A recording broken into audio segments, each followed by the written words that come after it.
everybody, welcome back to Lanteria's Wrestling Review, and I'm here in the beautiful Washington Square Park in Manhattan, where we know from the following week ago, it was the SummerSlam weekend, and let me tell you, it was amazing. I was there 3 out of 4 shows. I'm not going to go, unfortunately, I had to work on that day, but I was there for NXT Takeover 3, I was there for SummerSlam Sunday, and I was there for SmackDown Live Tuesday. Also, 205 was there on Tuesday night, but I didn't really stick around for that video, but it's okay.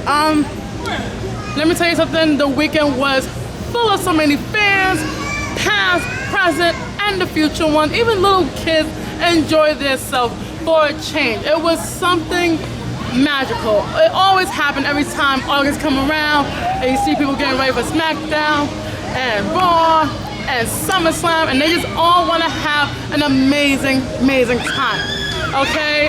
And let me tell you, once again, for the 3rd year in a row, they made so much money for the Barclays Center that rumor has it they're gonna come back within the next 2 years, so we can see it, you know, until 2020. I mean, fingers crossing. I hope that's the case, just so I can start saving my money now as we speak, because that would be a great moment to be there as a guest, not to actually work there. But what I want to talk about, NXT Takeover 3, once again, NXT Takeover 3 was more exciting, more thrilling, and it was a better crowd than SummerSlam. I mean, don't get me wrong, SummerSlam this year actually stepped their game up, but unfortunately, NXT Takeover 3, it was in a way superior.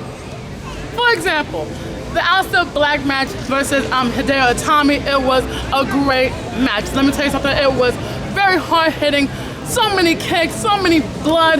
It was fantastic. Another match that was great, Arthur Payne defended the NXT Tag Team Champion against Sandy.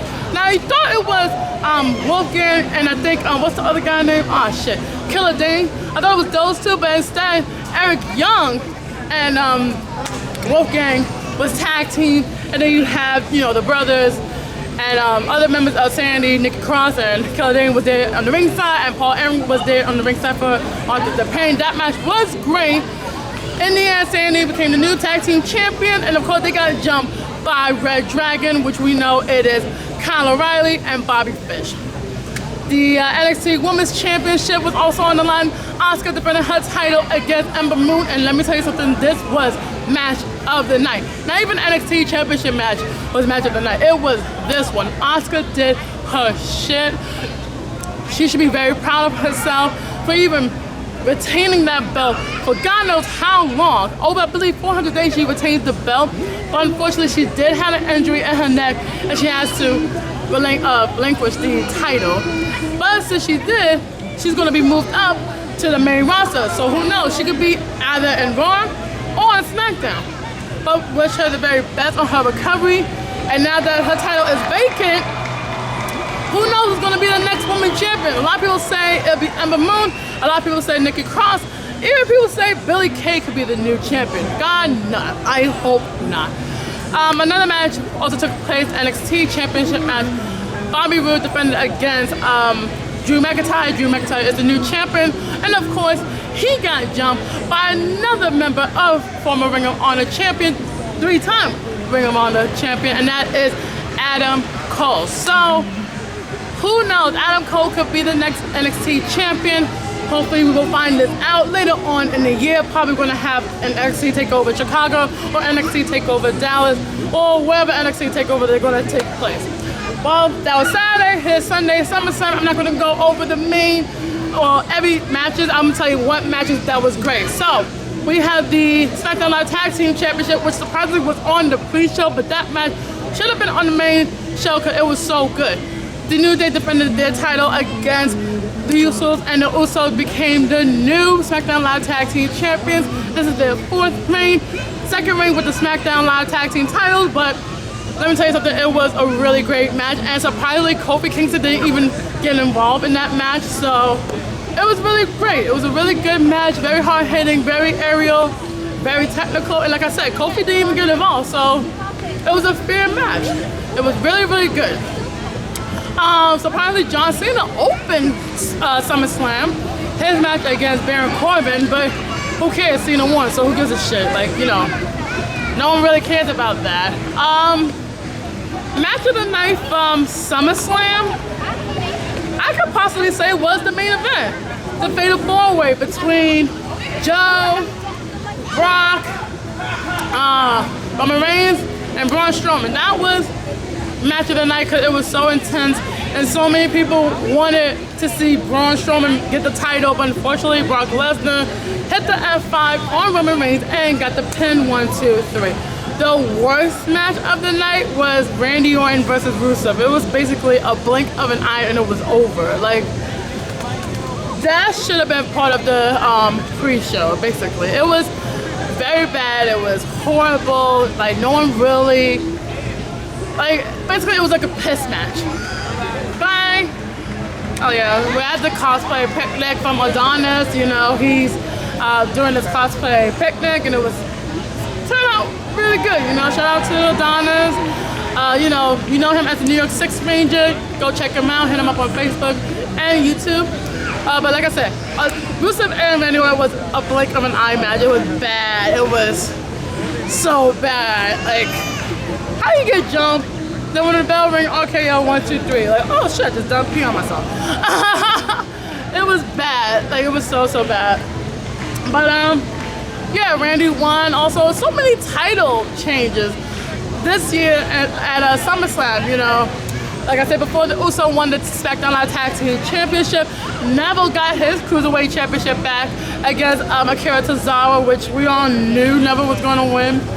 Come on, Akira, don't be wrong. Like, he's a great Cruiserweight, but then again, he's not really, he can't really defend it. It can't really carry on the entire division on his back like how Neville did. Okay, so yeah, Neville got the title.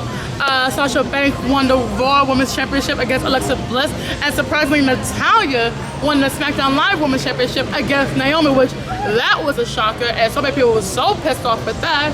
But yeah, it happened. Like I said, kudos to Natalya, because God knows she's the old bitch, and she actually finally, for so long, after what, 6-7 years, this is her last title reign, she won the SmackDown Live Women's Championship. So kudos to her. Let me see. Cruiserweights to, oh yeah, and of course the Raw Tag Team Championship was a new team of SmackDown, sorry, Seth Rollins and Dean Ambrose. They became the new Raw Tag Team Champions against the Bar of Cesaro and Sheamus, okay? Like I said before, it was so many title changes and surprising defense, especially the WWE Championship match with Jinder Mahal actually kept the title from Shinsuke Nakamura, which was the same way he won before with Randy Orton, which was, oh, so pissed off. Like, so many people thought, okay, he's gonna get kicked out. Shinsuke's gonna get kicked out. He's gonna get kicked out. He didn't kicked out.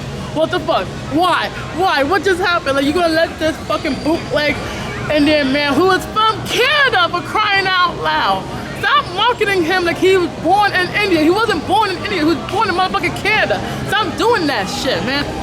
I understand you want to get money from India, but listen to me. Stop jerking his dick off, because he ain't shit. He will always be a jumper. Always have, always will be. Ugh. Even if he has a match against John Cena, I hope John Cena won. And that's the crazy part, okay? I want Cena to win. So yeah, like I said, that was SummerSlam. Raw, unfortunately, I didn't really get a chance to watch because I was working, but SmackDown Live, it was on and popping, where AJ Styles retaining his US title, and, you know, Natalya flaunting the belt. We saw the debut of the glorious Bobby Roode. Oh, it was music to our ears. Anything else happened? Well, unfortunately from Jonathan, he told me to wrap it up, so I got to wrap up this video. Yes, I'm calling you out. Problem, do something. Yeah, there's a squirrel behind you. Fuck this squirrel. Oh shit, you actually kicked it. I did. Well, I'm sorry, folks. Like I said, thank you guys so much for watching. I know I haven't done this in a while. I'm just surprised and happy I could do this at this time while the sun is setting. And yeah, I still have sunglasses on, so don't get kick rocks. So please don't forget to Don't forget to like, share, and subscribe to JQ. Well, don't forget to leave your comments below. I also want to do a wrestling debate, so if you know anybody that would like to do a debate, you can leave it below. You know, I can contact the person. Who knows, we'll come to a park here and, you know, do the debation. Why not, okay? Also, you can follow me on Twitter and Instagram at QueenJamaica88. I will accept your requests, okay? As long as there's no negative comments or anything derogatory. Troll! Oh yeah, I would say follow Jonathan, but he's barely on Twitter, so fuck you. I have Twitter! No, he does I just don't tweet a lot. tweet on the street.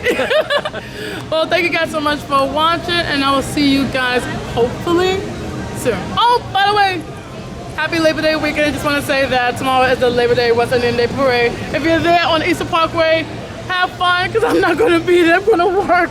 Yeah, get some bitches, man. Or like... Some hot that poo-tang right there, man. Cut the camera off. Cut this fucking camera off, okay? Tambo chocho. Bye, guys.